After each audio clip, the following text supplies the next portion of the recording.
বাংলাদেশের পার্সপেক্টিভে যদি চিন্তা করি, সোলার খুব বেশি ইউজ হয়, উইন্ড এত বেশি ইউজ হয় না। কারণ উইন্ড এনার্জি যদি আমার হারভেস্ট করতে হয় মিনিমাম 6 থেকে 8 মিটার পার সেকেন্ড, মানে 6 থেকে 8 মিটার পার সেকেন্ডে উইন্ডের স্পিড থাকতে হয়।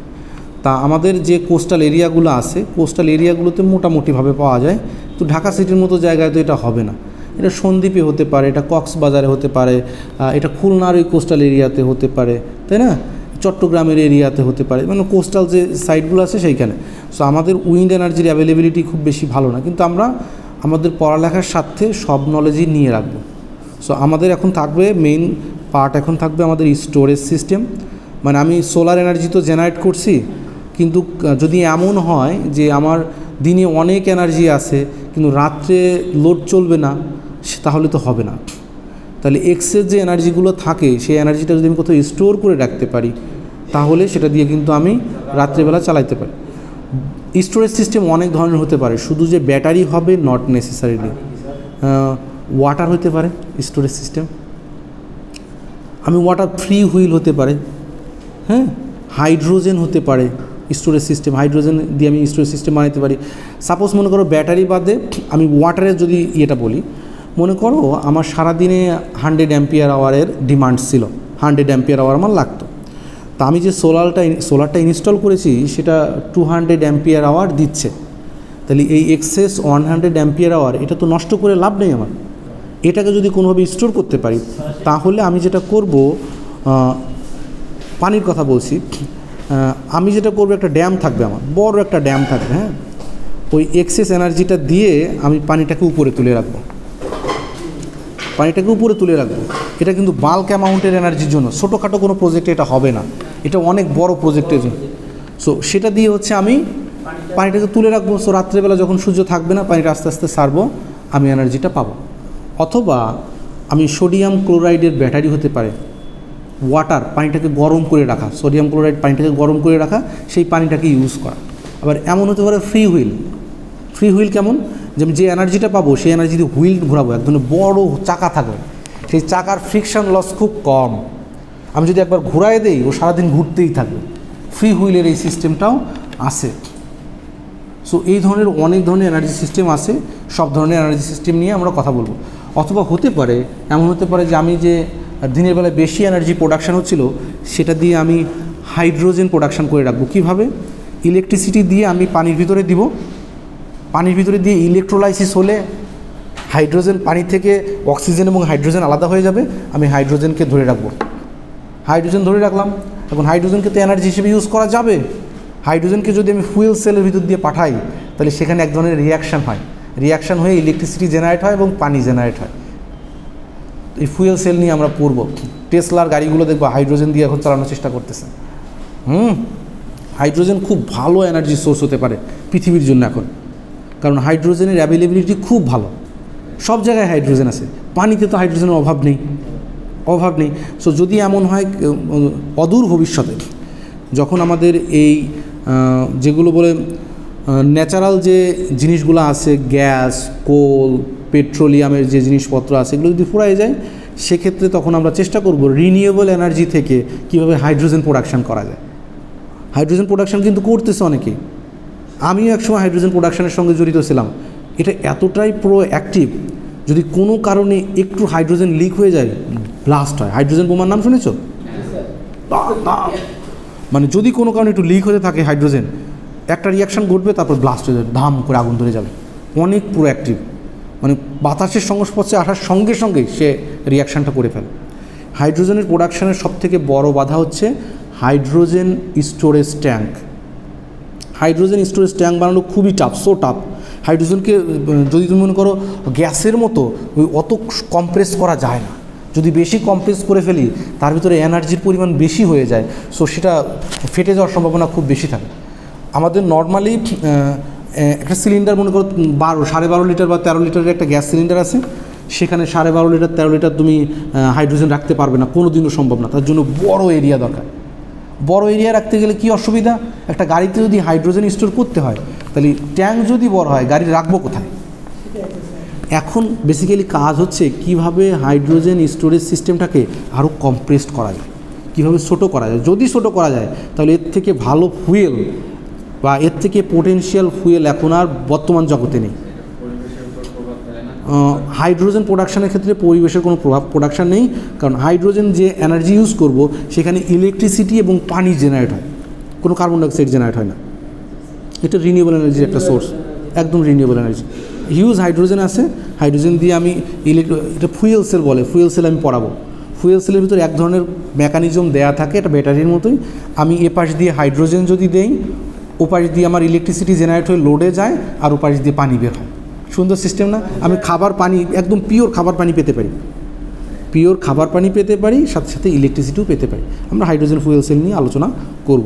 ওকে, সো আমাদের এখন মেইন টার্গেট থাকবে হচ্ছে স্টোরেজ সিস্টেম সম্পর্কে কয়েকদিন পড়ালেখা করা। তারপরে গিয়ে পড়ব হচ্ছে আমরা টাইডাল বা ওয়াটার এনার্জি বা হাইড্রো পাওয়ার। ওকে, হাইড্রো পাওয়ার সম্পর্কে আমরা পড়ব। বাংলাদেশে একটা হাইড্রো পাওয়ার আছে কাপ্তাইতে, 260 বা 230 মেগাওয়াটের, যেটা 230 মেগাওয়াট এখন নেই, আর ওটার সমস্যা আছে একটু। তারপরে উইন্ড পড়ব, সোলার থার্মাল সম্পর্কে একটু পড়েছি, তারপরেও আর একটু পড়াবো আমি। সোলার থার্মাল সম্পর্কে আমি কিন্তু সোলার ডিসটিলেশন পড়িয়েছি, তোমরা যদি ক্লাস করে থাকো তাহলে দেখবা যে সোলার দিয়ে আমি পানি অ্যাক্টিভ এবং প্যাসিভভাবে হিট করা যায়। আমি চাইলে সূর্যের এনার্জি এখানে আসতেছে, আমি চাইলে এটা দিয়ে রান্না করতে পারি, আমি এটা থেকে পানিকে পরিশোধন করতে পারি তো। যেমন এটার বড় অ্যাপ্লিকেশন হচ্ছে আমাদের কোস্টাল এরিয়া। আমাদের এখন যেহেতু টেম্পারেচার বাড়ছে, দিন দিন টেম্পারেচার বাড়ার সঙ্গে সঙ্গে সি যে লেভেলটা একটু বেড়ে যাচ্ছে। আমাদের যে খুলনার এরিয়াতে, এই এরিয়াতে কিন্তু সি লেভেল বেড়ে যাওয়ার কারণে খুলনার অনেক ভিতরে পানি ঢুকে গেছে। আগে যেখানে স্বাদু পানি পাওয়া যেত সেখানে এখন স্যালাইন পানি চলে আসছে, মানে লবণ পানি চলে আসছে। এই লবণ পানি আসার কারণে খাবার জলের সংকট দেখা দিচ্ছে। সো সেখানে কিন্তু এই সোলার ডিসটিলেশন সিস্টেম দাঁড় করানো যায়, খুবই সহজ একটা জিনিস। আমি একটা সিস্টেম আছে, সেই সিস্টেমের ভিতরে শুধুমাত্র আমি স্যালাইন ওয়াটার রেখে দিব, সেই পানিটা এভাপোরেট করবে, এভাপোরেট করে করে সুন্দর করে ট্যাঙ্কে জমা হয়। সেটা একদম পিওর, 99.99 পিওর, যেটা খেতে কোনো সমস্যা হয়। এই সিলি বিষয়গুলো হচ্ছে এই রিনিউয়েবল এনার্জি টেকনোলজির ভিতরে পড়ানো হয়। এগুলো না পড়ার কোনো কারণ নেই, কিন্তু পরীক্ষার খাতা দেখেছি আমি, মার্কস তো পেয়েছ, কত পেয়েছ? তুমি কত পেয়েছ? তুমি? আমার দিয়ে কি লাভ?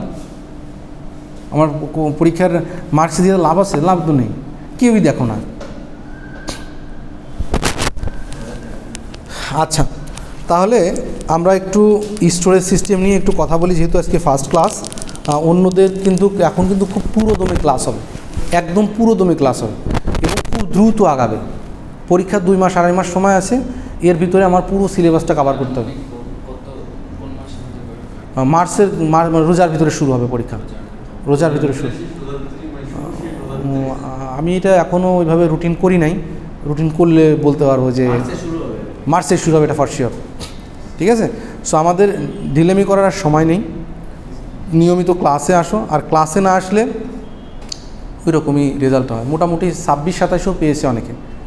আর ম্যাথমেটিক্সটা ইজি একটা জিনিস ছিল, তোমাদের সুবিধার্থে আমি কোশ্চেন করেছি এমনভাবে, বা ম্যাডামকে দিয়ে এমনভাবে করিয়েছি যাতে কোশ্চেনের ভিতরেই আনসার থাকে।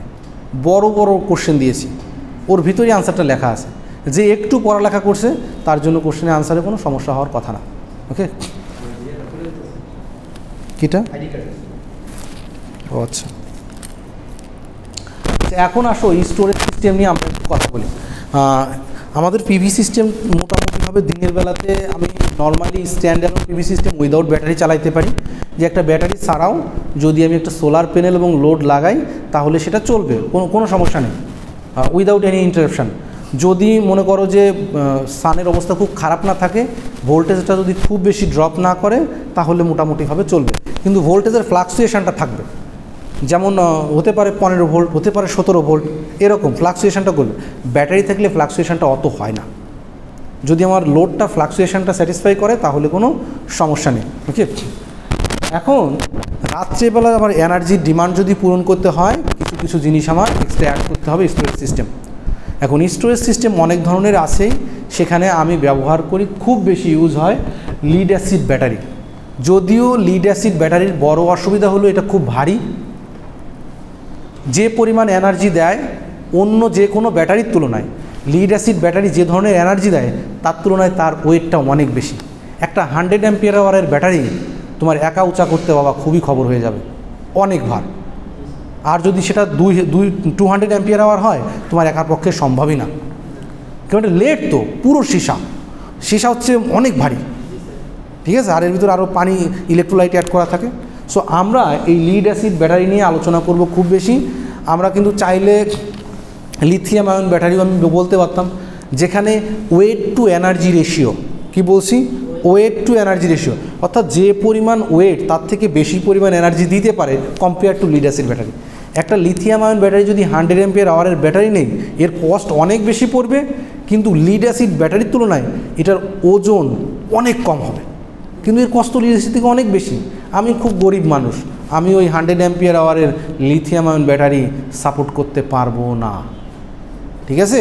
এই কারণেই হচ্ছে আমি এই লিড অ্যাসিড ব্যাটারি এত বেশি ইউজ হয়। তুমি বাংলাদেশে যেখানেই দেখো লিড অ্যাসিড, সব lead acid. Deep cycle tubular battery, deep cycle কী হতে হবে, deep cycle battery, not shallow cycle. Deep cycle মানে কি, ইন ডেপথে ডিসচার্জ করা যায়। এর মানে কি, মনে করো 100 অ্যাম্পিয়ার 80% পর্যন্ত, 100 অ্যাম্পিয়ার আওয়ারের ব্যাটারি মোটামুটি 80 অ্যাম্পিয়ার পর্যন্ত তুমি ওর থেকে নিতে পারো। আর শ্যালো সাইকেল ব্যাটারি যেটা 100 অ্যাম্পিয়ার আওয়ারের ভিতরে হয়তো 30 অ্যাম্পিয়ার নিতে পারবে, কিন্তু এই ব্যাটারিটা হচ্ছে শক্ত, অনেক শক্ত হতো। গাড়িতে যেটা লাগানো হয়, গাড়িতে যদি তুমি ডিপ সাইকেল ব্যাটারি লাগাই রাখো, ওই ব্যাটারি গুঁড়া হয়ে যাবে দ্রুত। লেড যে থাকবে, লেড খসে খসে পড়বে, ঝাঁকি লাগবে তো। এই জন্য গাড়ির ব্যাটারিগুলো শক্ত করে বানানো হয়, প্লেটগুলো শক্ত হয়। কিন্তু সমস্যা কি, সমস্যা হচ্ছে তার এনার্জির পরিমাণ কম থাকে, কিন্তু পাওয়ারের পরিমাণ বেশি থাকে। গাড়িকে স্টার্ট করার সময় কুইক পাওয়ারের দরকার হয়, কুইক পাওয়ার সাপ্লাই দিতে পারে, কিন্তু বেশি সময় দিতে পারে না। ওই ব্যাটারিগুলো হচ্ছে শ্যালো সাইকেল ব্যাটারি।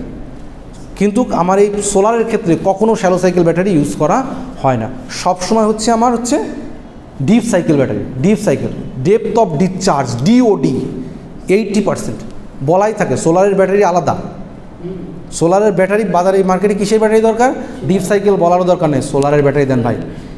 গাড়ির ব্যাটারি দেন, গাড়ির ব্যাটারি দিলে সে এক ধরনের গাড়ির ব্যাটারি দিবে, সোলার ব্যাটারি চাইলে এক ধরনের ব্যাটারি দিবে। ওকে, সো এই লিড অ্যাসিড ব্যাটারি কীভাবে কাজ করে এবং এর ভিতরে কি কি আছে সেই জিনিসটাই আমরা একটু জানার চেষ্টা করব। ওকে, এই টেকনোলজিটা অনেক পুরনো টেকনোলজি, অনেক পুরনো। 1860 সালের দিকে, মোটামুটি 1859-এর কথা বলছে, ফ্রান্সের বিজ্ঞানী ছিলেন গ্যাস্টন প্লেট, ইনি এইটা উদ্ভব করেন। শুরুতে ফ্রান্সে এটা, সে কত বছর আগে, 1859।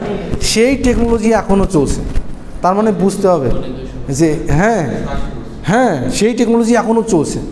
তার মানে এই টেকনোলজিকে আমি যদি সরাইতে হয়, তাহলে এর মতো সস্তা একটা টেকনোলজি তোমার বাজারে নিয়ে আসতে হবে। চায়নার প্রোডাক্ট সস্তা বলে মার্কেট দখল করে, কয়েকদিন পরে হয়তো সেটা টেকে না, কিন্তু তার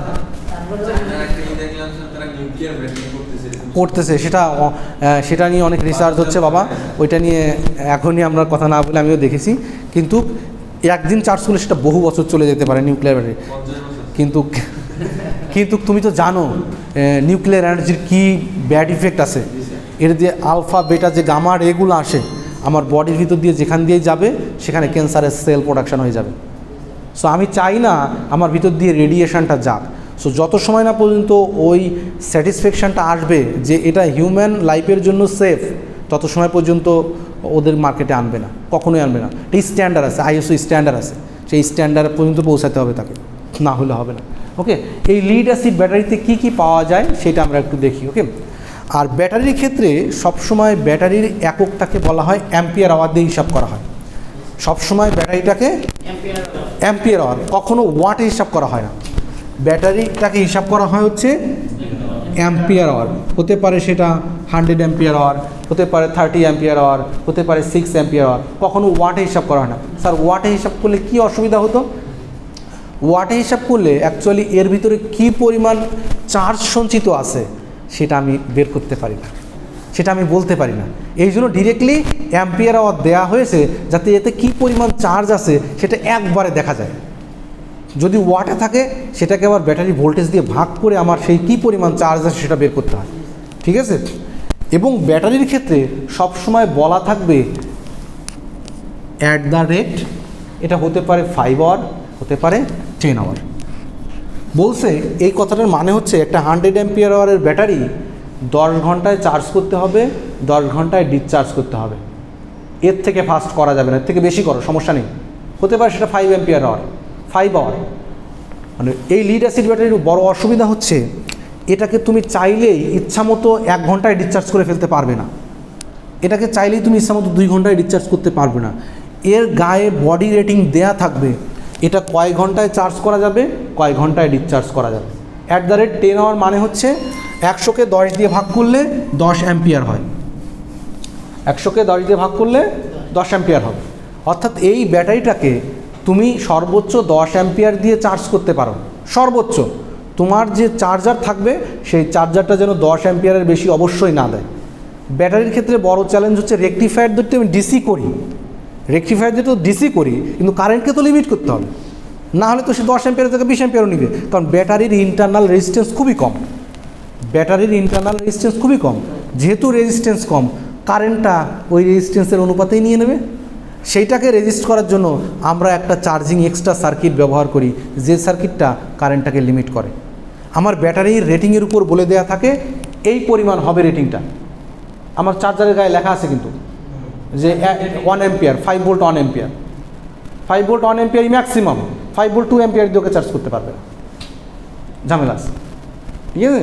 তো এই জিনিসগুলো ব্যাটারির ক্ষেত্রে খুবই জরুরি। যদি বলা থাকে 10 আওয়ার, তার মানে 10 অ্যাম্পিয়ারের বেশি নিতেও পারবে না, 10 অ্যাম্পিয়ারের বেশি দিতেও পারবে না। যদি দাও তাহলে ব্যাটারির লাইফ টাইমের উপর ইম্প্যাক্ট পড়বে, লাইফ টাইম কমে যাবে ব্যাটারি। অর্থাৎ একটা battery normally lead acid battery কত বছর যায়?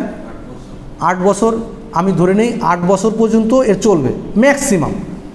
আমার সোলার সিস্টেমে যে ধরনের ব্যাটারি ইউজ হয় 8 বছর পর্যন্ত আমি চালাই, এর আগেও অনেকেই চেঞ্জ করে, চালানোর পরে এটাকে চেঞ্জ করে ফেলি, বুঝতে পারলাম। সো 8 বছরের আগে যদি 3 বছরে নষ্ট হয়ে যায়, একটা মনে করো যে 100 অ্যাম্পিয়ার আওয়ার ব্যাটারি এখন বাজারে গেলে 14 থেকে 15,000 টাকা মিনিমাম। 2015-16 বা 17-র দিকে এটা 8,000 টাকার মতো ছিল, 8,500 টাকার মতো ছিল।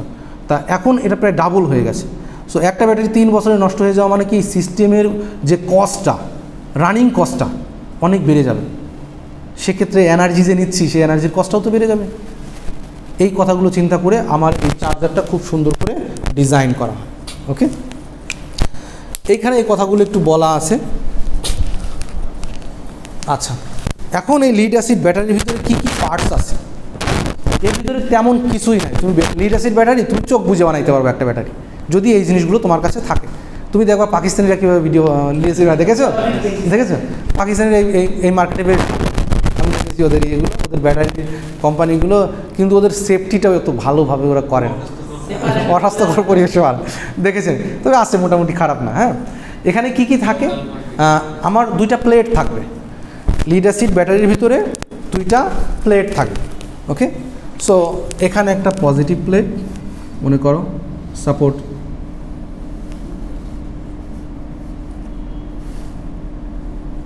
এখানে একটা প্লেট থাকবে,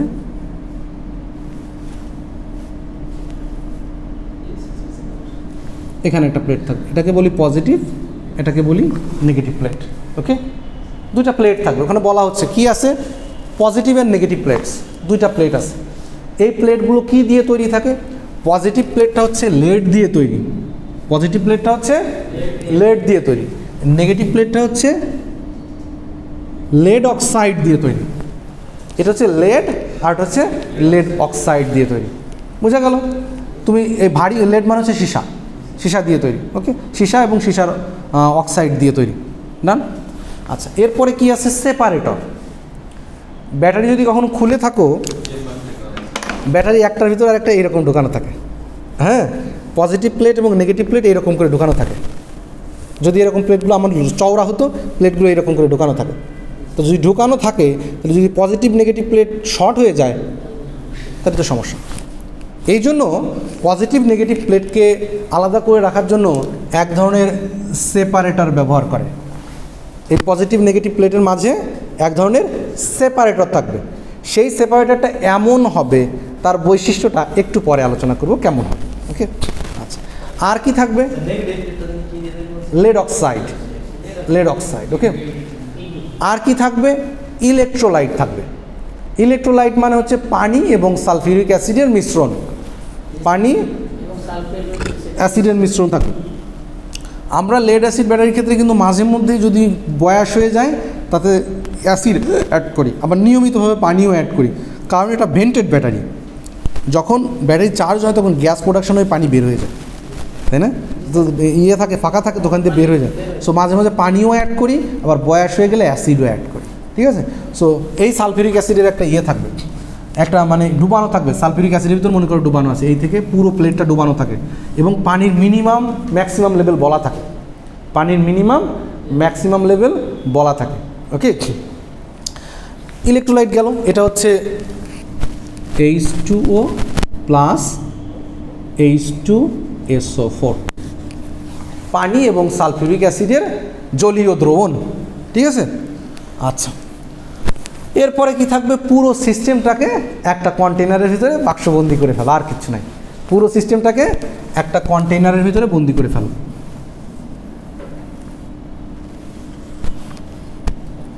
এটাই হয়ে গেল একটা ব্যাটারি। সহজ না? এখানে বেসিক কাজ হচ্ছে কেমিক্যাল রিয়াকশানটা হচ্ছে, পজিটিভ প্লেটে এক ধরনের রিয়াকশান হয়, নেগেটিভ প্লেটে আর এক ধরনের রিয়াকশান হয়। আমি রিয়াকশান নিয়ে আজকে পড়াবো না, আমি জাস্ট প্লেটগুলো সম্পর্কে বলবো। ওকে, সো প্লেটের কথা শুরুতে এখানে বলা আছে। প্লেট বানানোর সময়, প্লেট বানানোর আগে আমাকে একটা মেটাল বা তারের একটা জালি বানানো হয়, মেটাল গ্রিড বলা হয় তাকে, মেটাল গ্রিড বলা হয়। দেখি, এই যে দেখছো দাঁড় দাঁড় দেখতে পাচ্ছ, দাড়ির মতো, এই দাঁড়টা হচ্ছে গ্রিড, মেটালের গ্রিড।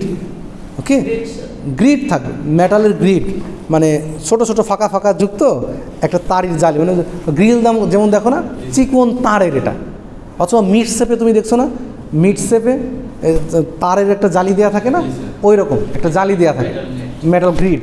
সো একটা মেটাল গ্রিড থাকে। একটা প্লেট প্লেট প্লেট তৈরি করার আগে একটা মেটাল গ্রিড বানানো হয়। কেন? আমি শুধু প্লেট যদি বানাইতাম তাহলে ঝাঁকি লাগলে প্লেটটা ভেঙে যেতে পারে। যদি মেটাল গ্রিডের উপর ওটাকে বসায় দেই তাহলে ওটা সহজে ভাঙবে। এই জন্য আমি মেটাল গ্রিডটা ব্যবহার করি। এবং ওই মেটাল গ্রিডটা ব্যবহার করার আরেকটা বড় সুবিধা হচ্ছে এটা দিয়ে কারেন্ট কন্ডাকশানটা ভালো করা যায়। হ্যাঁ, গ্রিডটা মেটালের কী কী ধরনের মেটাল আছে এখানে বলা থাকবে, এখানে ডিটেলস লেখা আছে। অ্যান্টিমোনাইট, লেড অ্যালয়, লেড অ্যালয়, হ্যাঁ, কাস্ট অ্যান্টিমোনাইট বলছে। অ্যান্টিমোনাইট এক ধরনের মেটাল, চেন তো? নাম শোনো নাই কখনো? না না, এটা অ্যান্টিমনি নাম, অ্যান্টিমনির নাম শোনো নাই কখনো? আর বাবার দেখো 108টা মৌলের ভিতরে এটা আসছে একটা। হ্যাঁ, তা এইটা দিয়ে করা, এই প্লেটটা করার পরে এর উপরে হচ্ছে আমি লেডের আস্তরণটা, পেস্টটাকে মিশায়ে দিই। অর্থাৎ এইটা একটা ইসের ভিতরে রাখি, আমি গ্রিডটাকে একটা সুন্দর কন্টেইনারে রাখি, সেখান থেকে লেডটা ঢেলে দিই। ঢেলে দিলেই কন্টেইনারের সাথে সুন্দর করে মিশে যায়। পাকিস্তানিরা যেভাবে তৈরি করতে দেখো না, ঢেলে দেয়, প্রেস করে। তো অনেকে গলায় সেটাকে দিয়ে দেয়, অনেকে অন্যভাবে দিতে পারে, টেকনোলজি ভিন্ন ভিন্ন হতে পারে। তবে কখনোই লেড হাতে লাগায় না, লেডটা বিষাক্ত, লেড বিষাক্ত। লেড কিন্তু আর কখনোই ব্যাটারি খোলার পরে সেটা কখনো খালি হাতে খুলবা না। মানে যদি খালি হাতে খোলো, এই যে সেপারেটার আছে না, এর ভিতরে গ্লাস থাকে এত সূক্ষ্ম যে হাতের ভিতরে হাজার হাজার গ্লাস ঢুকে যাবে, তুমি টেরই পাবে না। পরে খালি বাঁধবে, পরে শুধু হাতে বাঁধবে যে কিরে কী হয়েছে। হ্যাঁ, ঠিক আছে। সো পজিটিভ প্লেটটা নর্মালি একটু মোটা করা হয়। পজিটিভ প্লেটটা হচ্ছে লেডের, হ্যাঁ, পজিটিভ প্লেটটা হচ্ছে লেডের, আর নেগেটিভ প্লেটটা হচ্ছে লেড অক্সাইডের। লেড অক্সাইড নেগেটিভ প্লেট যেটা আছে এটা চিকন করা হয় এবং একটু শক্ত করা হয়, আর পজিটিভ প্লেটটা একটু মোটা করা থাকে। ওকে, এই দুই টাইপের প্লেটই এখানে দেওয়া হয়। এইখানে বলা আছে সামওয়াট লাইটার ফাইটার, এরকম অনেক কথাই বলা আছে, ঠিক আছে। এইটা হচ্ছে সেই গ্যাস স্টোভ, যে বিজ্ঞানীটা তৈরি করছিলেন। আর এই পজিটিভ প্লেটটা বাঁ পাশে দেখানো, নেগেটিভ প্লেটটা হচ্ছে ডান পাশে দেখানো। প্লেটগুলো নর্মালি দেখতে এমনই হয়। এই প্লেটের মাথা পরে বের করে এনে সেটাকে বা সোল্ডার করা হয়। প্লেটের মাথা পরে বিভিন্ন যদি 12 ভোল্টের তৈরি করতে হয়, একটা কত ভোল্ট দিবে? 1.2 ভোল্ট বা 1.5 ভোল্ট এরকম দিবে। সো 12 ভোল্ট যদি তৈরি করতে হয় তাহলে সিরিজ করতে হবে। সে সিরিজ করার জন্য আলাদা সিস্টেম আছে, সেগুলো নিয়ে আমরা আলোচনা না করি, সেটা ব্যাটারির কনস্ট্রাকশনের সিস্টেম। ওকে, এখন আসি সেপারেটর। আমি বলছিলাম না ওই যে সেপারেটর, ওই সেপারেটর না থাকলে দুইটা প্লেট এক হয়ে যাবে। দুইটা প্লেট এক হয়ে গেলে তো হবে না, ঝামেলা, শর্ট সার্কিট হয়ে যাবে। এই জন্য সেপারেটরটা ব্যবহার করা হয়। এই সেপারেটরটা কী দিয়ে বানানো যেতে পারে সেই কথাটা বলছি। এই সেপারেটরের প্রধান বৈশিষ্ট্য হতে হবে এর ভিতর দিয়ে যেন ইলেকট্রোলাইটটা পাস করতে পারে। পোরাস, পোরাস মানে ক্ষুদ্র ক্ষুদ্র ছিদ্রযুক্ত, পোরাস, পোরাসিটি থাকতে হবে, মানে ভিতর দিয়ে যাতে যেতে পারে ইলেকট্রোলাইটটা। এই কথাটা বলছি, মানে এখানে এমনভাবে দিলাম যে সোজাসুজি মেটাল দিয়ে সেপারেট করে দিলাম, সোজাসুজি প্লাস্টিক দিয়ে সেপারেট করে দিলাম না। স্পেশাল প্লাস্টিক লাগবে, স্পেশাল উড লাগবে বা স্পেশাল গ্লাস লাগবে। ওকে, যার ভিতর দিয়ে ইলেকট্রোলাইটটা আমার এখান থেকে ইলেকট্রনগুলো তো এখানে যেতে হবে, তাই না? না গেলে তো আর হবে না। সো তার ভিতর দিয়ে যেন যেতে পারে সেই সিস্টেমটা রাখতে হবে। তা বানানোর জন্য ওরা বলছে উড আছে, সিডার উড দিয়ে ব্যবহার করতে পারি আমি। ওকে, সিডার উড, ওই যে লাল করে লেখা, গ্লাস উলমেট হতে পারে, গ্লাসের এক ধরনের ম্যাটেরিয়াল হতে পারে, হতে পারে মাইক্রোপোরাস রাবার, রাবারেরও হতে পারে। ওকে, মাইক্রোপোরাস প্লাস্টিক, প্লাস্টিকেরও হতে পারে। তবে খুব বেশি ইউজ হয় হচ্ছে গ্লাস উলমেট, গ্লাসেরটা খুব বেশি ইউজ করা হয়, বেশ শক্তপোক্ত তো এই জন্য এটা ব্যবহার করে। গ্লাস কিন্তু মারাত্মক শক্ত, হ্যাঁ, যদি আমি বানাতে পারি গ্লাস মারাত্মক শক্ত হয়। ওকে, এবং শেষ পর্যন্ত দেখা যাচ্ছে যদি বানায় এরকম হয়, এই টাইপের হতে পারে, এই টাইপের বানানো যেতে পারে যে এর ভিতর দিয়ে আমি এই গ্রিডের ভিতর দিয়ে আলাদা করে দুটো প্লেট দিতে পারি। আবার এরকম হতে পারে যে জাস্ট দুইটার সাথে এঁটে দিব এরকম, আবার এরকমও গ্রিড টাইপের হতে পারে। বেসড অন মাই ডিজাইন, আমি কীরকম চাচ্ছি, আমার কারেন্টের রেটিং, ব্যাটারির ক্যাপাসিটির উপর নির্ভর করে এটা বানাবো। ওকে,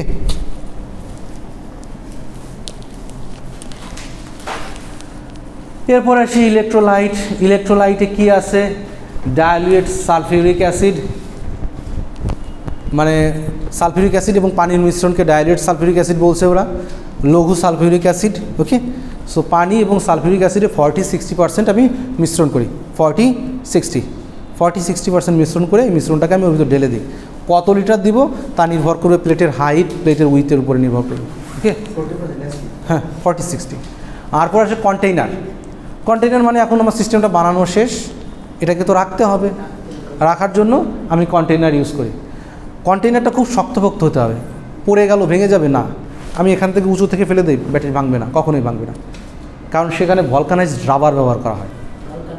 ভলকানাইজড রাবার খুবই শক্ত, মারো কাটোসেরও এটা ভাঙবে না, যত মানে খুব বেশি ক্ষতি না করলে এটা ভাঙবে না। আর গাড়ির ব্যাটারিগুলো তো বোঝোই কত ঝাঁকি খায়, কিচ্ছু হয় না, প্লেটগুলো দীর্ঘদিন থাকে। ওকে, সো এই কয়টা হচ্ছে বেসিক পার্ট আমার একটা ব্যাটারির। সো আমি যদি বলি একটা ব্যাটারির ডিফারেন্ট পার্টস সম্পর্কে বর্ণনা করো বা কী কী পার্টস আছে পার্টস সম্পর্কে লিখো, তাহলে এই কয়টা জিনিস তোমার লিখতে হবে। এইটা ছিল একটা ব্যাটারির কনস্ট্রাকশন এবং ডিফারেন্ট পার্টস। এরপর আসি ব্যাটারির ভিতরে অ্যাকচুয়ালি ঘটেটা কী, যার জন্য এই জিনিসটা হয়, কী ক্রিয়াটা ঘটে।